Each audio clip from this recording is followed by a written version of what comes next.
नमस्कार. श्री स्वामी समर्थ सर्वांना. श्लोकदादूस चॅनलमध्ये तुम्हा सगळ्यांचे खूप खूप स्वागत आहे. स्वामी तुम्हा सगळ्यांना कायम सुखी ठेवो ही स्वामीचरणी प्रार्थना करते आणि आजच्या एका व्हिडिओला सुरुवात करते. तर आजचा व्हिडिओ असा आहे की उद्या आहे प्रबोधिनी एकादशी, म्हणजेच की कार्तिक महिन्यातील ही पहिली एकादशी आहे. तर या दिवशी आपण मग गाईला जर एखादी वस्तू खायला दिली तर मग त्यामुळे काय होतं की आपण सगळ्या देवांचा म्हणजेच की सगळ्या देवांचा आशीर्वाद आपल्याला मिळतो. तर अशी कोणती वस्तू आपल्याला गाईला खायला द्यायची आहे ते आजच्या व्हिडिओमध्ये आपण बघणार आहोत. तर व्हिडिओ शेवटपर्यंत नक्की बघा. उद्या म्हणजेच एकादशी आहे 12 नोव्हेंबरला, वार आहे मंगळवार. तर मग या दिवशी एकादशीच्या दिवशी आपण बऱ्याच म्हणजेच की ह्या महिन्यातच एकादशीलाच नाही की कार्तिक महिन्याला हिंदू धर्मात सगळ्यात जास्त महत्त्व आहे. या महिन्यात भगवान विष्णू दीर्घ काळाच्या निद्रेनंतर जागे होतात. कार्तिक महिन्यात भगवान विष्णू आणि माता लक्ष्मीची पूजा केल्याने प्रत्येकाच्या आयुष्यात सुख समाधान येऊन घरात हसते खेळते वातावरण राहते. तर कार्तिक महिन्यात दीपावली, पाडवा, भाऊबीज, तुळशीचं लग्न, दीपोत्सव, वैकुंठ चतुर्दशी, त्रिपुरारी पौर्णिमा साजरी केली जाते. आणि कार्तिक महिन्यात कार्तिक स्नानालाही सगळ्यात जास्त महत्त्व आहे. तर मग काय होतं की आपल्याला या दिवशी कार्तिक स्नान म्हणजेच की एखाद्या ठिकाणी जाऊन स्नान करणं, नदीच्या ठिकाणी म्हणा, त्यावेळेस आपल्याला शक्य होत नाही. तर मग आपण त्यावेळेस आपल्याला जर शक्य होत नसेल तर मग आपल्याला काय करायचं आहे, तर मग गंगाजल वगैरे पाण्यामध्ये म्हणजे आंघोळीच्या पाण्यामध्ये टाकून मग आपल्याला आंघोळ केली तरी त्याचं पुण्य मिळतं. तर ही जी एकादशी आहे, ही एकादशी झाल्यानंतर त्या दुसऱ्या दिवशी तुळशी विवाह असतो. तुळशी विवाह चालू झाल्यानंतर त्रिपुरारी पौर्णिमा म्हणजेच की कार्तिक पौर्णिमेपर्यंत तुळशींचे विवाह केले जातात. तर मग ह्या ज्या 4-5 दिवसात आहेत, तर मग ह्या दिवसात आपण मग गाईला अशी कोणती वस्तू खायला द्यायची आहे म्हणजेच की एकादशीच्या दिवशी.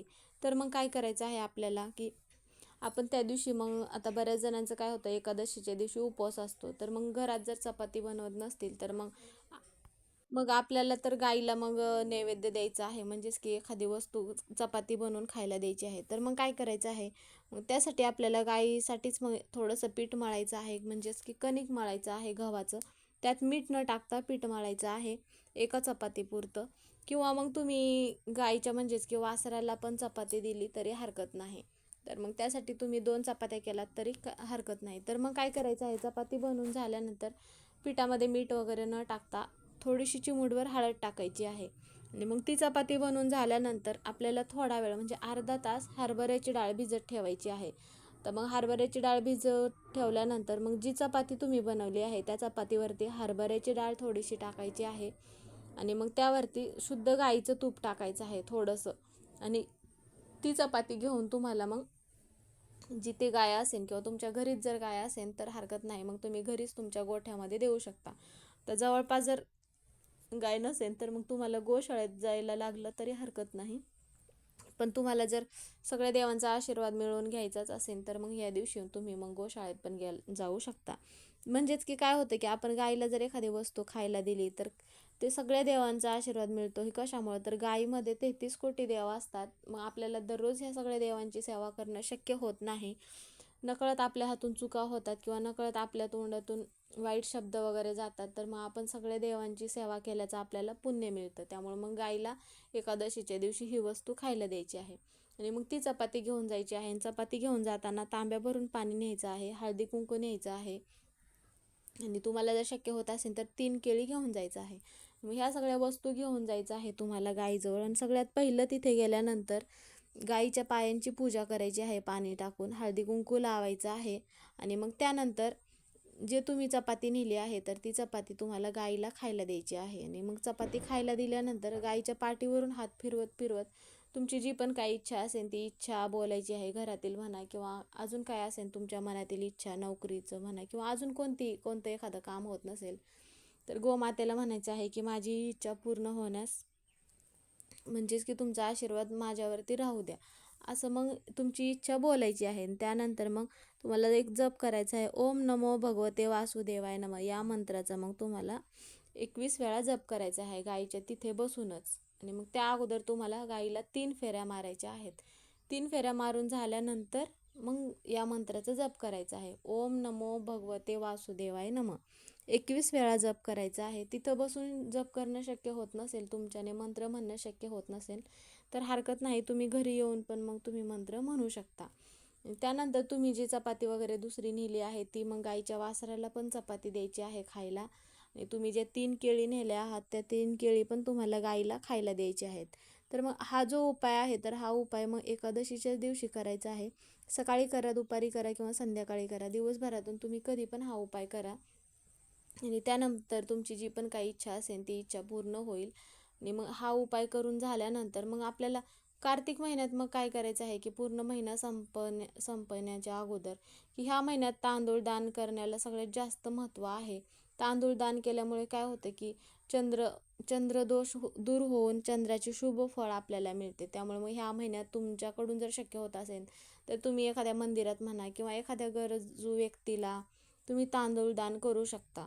आणि मग परत तसेच की ह्या महिन्यामध्येच की म्हणजे कार्तिक महिन्यात सगळ्यात मुख्य म्हणजे की दीपदान करणे. आता दीपदान करणे म्हणजे की एखादी नदी असेल तुमच्या जवळपास मोठी म्हणा तर त्या नदीच्या ठिकाणी तुम्ही मग एक दिवा लावू शकता. आणि किंवा मग तलाव असेल तर तलावाच्या ठिकाणी जर तुम्हाला शक्य होत असेल तर अशा ठिकाणी मग दीपदान करायचं आहे. दीपदान केल्यामुळे काय होतं की दीपदान केल्याचे पुण्य आपल्याला मिळते. आणि मग सगळ्यात महत्त्वाची गोष्ट म्हणजे की कार्तिक महिन्यामध्ये म्हणजेच की ह्या महिन्यात तुळशीचे पूजन सगळ्यात जास्त महत्त्व आहे. आता यामुळे काय होते की रोज सकाळ संध्याकाळ तुळशी समोर आपल्याला मग एक तुपाचा दिवा लावायचा आहे. तुपाचा दिवा लावतो त्याचप्रमाणे आपल्याला तुळशी मातेची पूजा करायची आहे.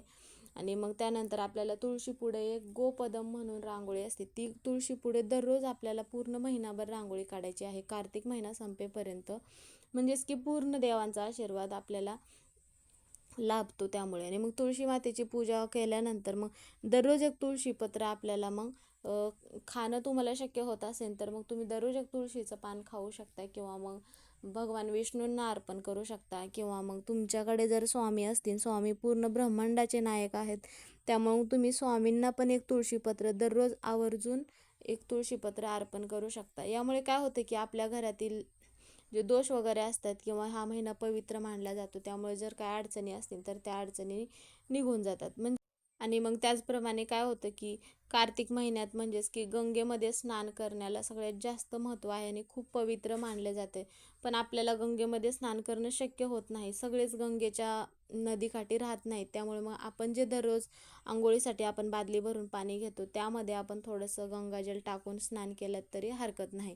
यामुळे काय होतं की आपल्याला गंगेमध्ये स्नान केल्याचं पुण्य लाभतं. तर ती जर गोष्ट शक्य होत नसेल तर मग ह्या ज्या गोष्टी आहेत आपल्याला तर ह्या गोष्टी करायच्या आहेत. आणि मग त्याचबरोबर भगवान विष्णूंची पूजा करायची आहे ह्या महिन्यात. आणि मंत्र करायचा आहे, मंत्र जप किंवा मग विष्णू सहस्त्रनाम तुम्ही म्हटलात तरी हरकत नाही. किंवा आता म्हणणं शक्य होत नसेल तर तुम्ही मोबाईलवर लावलात तरी हरकत नाहीत. यामुळे काय होतं की कार्तिक महिना हा पूर्ण परमार्थाचा महिना मानला जातो. त्यामुळे तुमच्याकडून जेवढं तुम्हाला दान करणं शक्य होत असेल, जेवढ्या तुमच्याकडून सेवा करणं शक्य होत असेल त्याचं फळ तुम्हाला मग ह्या महिन्यातलं नक्की मिळतं. तर मग हा जो उपाय आहे तर हा उपाय तुम्ही करून बघू शकता. जर काय तुमची कोणती अडचण असेल तर ती अडचण नक्की दूर होईल. तर आजचा व्हिडिओ इथेच संपला. व्हिडिओ कसा वाटला कमेंट करून नक्की सांगा. व्हिडिओ जर आवडला तर व्हिडिओला लाईक करा. चॅनलवर नवीन असाल तर चॅनलला सबस्क्राईब करा. कमेंटमध्ये श्री स्वामी समर्थ किंवा ओम नमो भगवते वासुदेवाय नमः हे लिहायला विसरू नका.